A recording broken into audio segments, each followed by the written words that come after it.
Hello friends, welcome to the new episode of my channel. আমি অরিত্র। এখন এই ভিডিওর মধ্যে আমরা কথা বলছি ওয়াশ লেভেল 2 নিয়ে। তো অনেকে কমেন্ট করে লিখেছিল যে দাদা ওয়াশের ডেফিনেটলি রিভিউ করো ওয়াশ লেভেল 2 এর। আমার তো ট্রেলারটা হেভি লেগেছিল এবং মেকার্স একদম পারফেক্ট ডিসিশন নিয়েছে যে হিন্দি ডাবিং এ ছবিটাকে নিয়ে এসছে। এবং কালকে আমি শতদীপ সাহা, যে SSR সিনেমাস এর আপনারা নিশ্চয়ই জানেন, তো তাকে ফোন করেছিলাম যে শতদীপ দা, সিনেমাটা চলবে তো এখানে? তখন বলছে হ্যাঁ হ্যাঁ, ভালো, বেশ কটা শো আমরা লাগিয়েছি এবং চলবে আর কি। এবং আপনাদেরকে আমি সিনেমাটা রিভিউর আগে একটা রিকোয়েস্ট করতে চাই, দর্শকদেরকে বলছি, ভালো ছবি যদি দেখতে চান, যে ভাই একটা টাকা দিয়ে ছবি দেখতে গেছি, বেরিয়ে বললো ভাই টাকা উসুল হয়েছে, এটা একটা হরর থ্রিলার ছবি, তো বেসিক্যালি দেখে ভাই মস্তি পাবেন। এই শুক্রবার দিনকে পরম সুন্দরীর মতো ছবি আসছে, ম্যাডকের ছবি মানেই কর্পোরেট বুকিং শুরু হবে, দিয়ে এদের শো ফো নামিয়ে দেবে। বিকজ এরা গুজরাটি ফিল্ম, এদের কাছে ওই প্রমোশনের পয়সা নেই, ওই মার্কেটিং এর পয়সা নেই, ওদের কাছে এটা নেই যে ওরা জাক জমক দেখিয়ে নিজেরাই টিকিট কেটে নিয়ে শো ধরে রাখবে, পারবে না। আপনারাই কিন্তু প্রমাণ করতে পারেন যে ভালো সিনেমা বানালেও এখনো ভালো বিজনেস করা যায়। দেখুন, এই ছবিটা গুজরাটে তো হিট হবেই, বিকজ ওয়াশ ওখানে একটা বিশাল হিট ছবি ছিল, প্লাস কাল্ট ফলোইং আছে। বাট এটা প্যান ইন্ডিয়া লেভেলে হিট ডিজার্ভ করে, সিরিয়াসলি বলছি। এবং বলিউডের এই যে 2K সিনেমাটাকে বানিয়ে দেওয়া, যদি আজকে এই ছবিটা হিট না হয় তাহলে কালকে এটাকেই রিমেক করে অজয় দেবগন শয়তান 2 বানিয়ে দেবে, ঠিক আছে? তো অরিজিনাল মেকার্সরা যারা, গুজরাটি সিনেমা তো বাজেটের রেস্ট্রিকশন আছে, তার মধ্যে দাঁড়িয়ে খেটে খুঁটে এত মাথা খাটিয়ে যে ছবিটা বানিয়েছে, তো তাহলে তারা আর কি নিজেদের যে হার্ড এফর্টটা, সেটা কোনো ভ্যালু পাবে না, সেটার কোনো পাবে না, অ্যাকনলেজমেন্ট পাবে না আর কি দর্শকের কাছে। তো তাই জন্য বলছি যে ভাই, হিন্দিতে এসছে, হিন্দি ডাবিং যথেষ্ট ভালো। আর বেশ কটা শো কলকাতাতে, আমি তো আমার দর্শক বাঙালি দর্শক, কলকাতাতে কিন্তু বেশ কটা শো লেগেছে, আপনারা কিন্তু আরামসে গিয়ে দেখতে পারেন। RTV থেকে শুরু করে, গ্লোব থেকে শুরু করে, কিছু মাল্টিপ্লেক্স থেকে শুরু করে ভালো শোজ আছে, কিন্তু টাইমিংও বেশ ভালো, SBF সিনেমাসও রয়েছে। আপনারা গিয়ে কিন্তু ছবিটা দেখুন, আমি আপনাদেরকে গ্যারেন্টি দিচ্ছি 1 ঘন্টা 45 মিনিট মাত্র রান টাইম ছবিটা, এবং আপনি বেরিয়ে বলবেন যে ভাই পয়সা উসুল, সিরিয়াসলি বলছি পয়সা উসুল। প্রথম কথা আপনাদেরকে বলে রাখি, শয়তানের যে এন্ডিং এবং ওয়াশের এন্ডিং কিন্তু আলাদা ছিল। অনেকে সেই সময় তো ওয়াশ দেখেনি, শয়তানি ডাইরেক্টলি দেখেছে, তো দুটোর এন্ডিং কিন্তু আলাদা ছিল, বাকি ছবি এক ছিল। এন্ডিং এ শয়তানে অনেক বেশি একটা পজিটিভ নোটে এন্ড ছিল, ওয়াশ কিন্তু একটা নেগেটিভ নোটে এন্ড হয়েছিল, এবং সেখান তারপর থেকেই আর কি 12 বছর পরবর্তীতে এই গল্পটা শুরু হচ্ছে। তো ওই এন্ডিংটার ব্যাপারে একটু জাস্ট আইডিয়া রাখবেন আর কি, না হলে আপনাদের বুঝতে একটু সমস্যা হবে আর কি। এটা প্রথমে বলে দিলাম। এবার ছবিটা কেমন হয়েছে, ছবিটা just too good, extraordinary experience দিয়েছে আমাকে হলে। এত মজা আমি বহু বছর পরে হলে পেয়েছি, বিকজ আমি রেগুলার বেসিসে প্রচুর সিনেমা দেখি, তো সচরাচর ওই এক্সপিরিয়েন্সটা হয় না। এর ফার্স্ট হাফটা, আপনারা কোরিয়ান একটা শো দেখেছেন, All of Us Are Dead বলে, একটা স্কুলের মধ্যে কিছু জম্বি অ্যাটাক হয়ে গেছে, পুরো সিরিজটাই স্কুলের মধ্যে ছিল, যেটা সিজন 2 আসার কথা আছে, আমি রিভিউ করেছিলাম। আউটস্ট্যান্ডিং একটা series, Korean series. First half is straight out of All of Us Are Dead. গুজরাটে বসে ওরা কোরিয়ান লেভেলে কাজ করে দিয়েছে, আমি সিরিয়াসলি বলছি।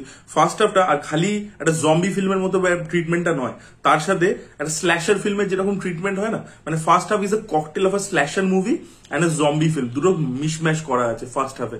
এবং যেভাবে ওরা একটা গল্পটা তো আপনার ট্রেলার লেভেলে দেখেছেন, ওরা বেশি কিছু দেখায়নি, যে এবারে একটা লোক আছে যে একটা স্কুলে সব মেয়েদেরকে হস্টেজ বানিয়ে নিচ্ছে, বশীকরণ করে দিয়েছে, এবং ওদেরকে ইউজ করে ও বিভিন্ন জায়গায় আর কি ভাইলেন্স করছে, করছে, মেয়েগুলোকে ইউজ করে নিজেদেরকেও মেরে দিচ্ছে, এই করছে, তো বিশাল একটা কেওয়াস তৈরি করছে। এবং ওর এই প্রতাপকে, যে ফার্স্ট পার্টে আর কি বশীকরণ করেছিল, সে তো বেঁচে আছে, তো তাকে আর কি চাই আর ওর।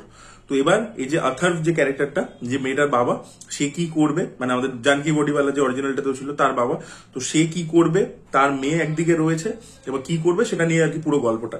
এবং ফার্স্ট হাফটা এত টান, প্রথম কথা পুরো ছবিটা হচ্ছে টান ছবি, 1 ঘন্টা 45 মিনিট রান টাইম, কোথাও আপনার বেশি পেশিও মনে হবে না, গল্পের যেটা প্রয়োজন ছিল পেসটা সেটাই দিয়েছে, কোনো আননেসেসারি জিনিস, কোনো ল্যাগিং গল্পে কিচ্ছু নেই, টু দা পয়েন্ট চলে, এবং কন্টিনিউসলি আপনাকে হুক করে যাবে, কন্টিনিউসলি শকিং মোমেন্টস পাবেন, ঠিক আছে?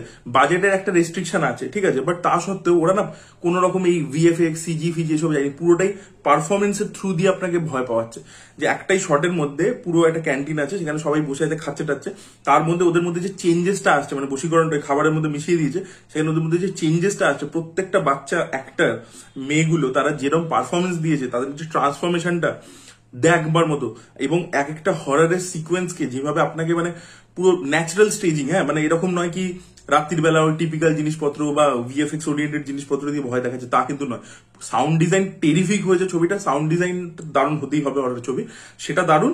এবং তার সাথে হচ্ছে যেভাবে ডিরেক্টর আপনাকে দিনের বেলা এরকম একটা কনজেস্টেড স্পেসের মধ্যে যেভাবে ভয় দেখাচ্ছে মানে দেখবার মতো।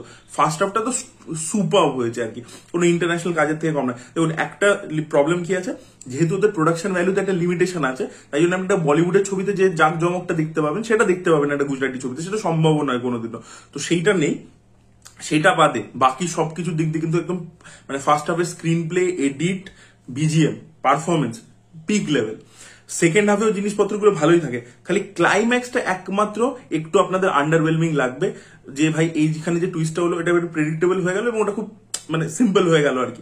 আপনি কিছু মাইন্ড ব্লোয়িং এক্সপেক্ট করছেন, বিকজ ছবিটা বাকি ছবিটা প্রি ক্লাইম্যাক্স অব্দি আপনার এক্সপেকটেশনটাকে যে লেভেলে সেট করে দেয়, সেখানে গিয়ে ক্লাইম্যাক্সটা কোথাও গিয়ে সামান্য আন্ডারওয়েলমিং, বাট সেটা আপনার কিন্তু এই যে ওভারঅল এক্সপিরিয়েন্সটা, আপনি ধরুন 90% অফ দ্য ফিল্ম আপনি দারুণ একটা এক্সপিরিয়েন্স পেলেন, তারপরে ক্লাইম্যাক্সে একটা ছোট্ট জিনিস, তাও সেটা ভালো, আমি বলছি না খারাপ। অনেক দেখবেন এই এখন এইটাকে যাতে চাপা যায়, এই ছবিটাকে যত পারবে চেপে দেওয়া যায়, তাই জন্য বলিউড মিডিয়া কিন্তু এটাকে খারাপই বলবে, আমি গ্যারেন্টি দিয়ে আপনাকে বলছি। তো ওরা কিন্তু খারাপই বলবে, ওরা বলবে না শেষটা খুবই প্রচন্ড খারাপ হয়ে গেছে, ফার্স্ট পার্টের মতো হয়নি, যাতে এইগুলো কিন্তু ইচ্ছে করে করানো হবে অজয় দেবগনের প্রোডাকশন অফিসের দ্বারা, বিকজ ওরা চাইছে যে ছবিটা যত ফ্লপ করলে তাহলে ওরা রিমেকটা করতে পারবে। কিন্তু আপনারা ছবিটা হলে গিয়ে দেখুন, মানে জাস্ট উড়ে যাবেন। এবং ক্লাইম্যাক্সটাও কিন্তু খারাপ নয় কিন্তু, হ্যাঁ ডেফিনেটলি যেভাবে বাকি 90% ছবিটা বিল্ড করেছে সেই তুলনায় একটু ডিসঅ্যাপয়েন্টিং হবে, কিন্তু সেটাও কিন্তু যথেষ্ট ভালো, আমি আপনাদেরকে বলছি। তাই জন্য কোনো রিভিউ ফিভিউ পড়ার দরকার নেই, ইভেন আমার কথাও শোনার দরকার নেই এত পুরো রিভিউটা, আপনারা গিয়ে ছবিটা দেখুন হলে।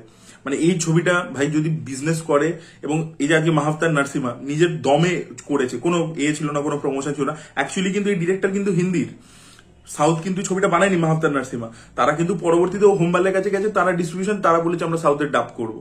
বলিউডে কিন্তু কেউ এই অরিজিনাল আইডিয়াটার উপর ছবি করতে চায়নি।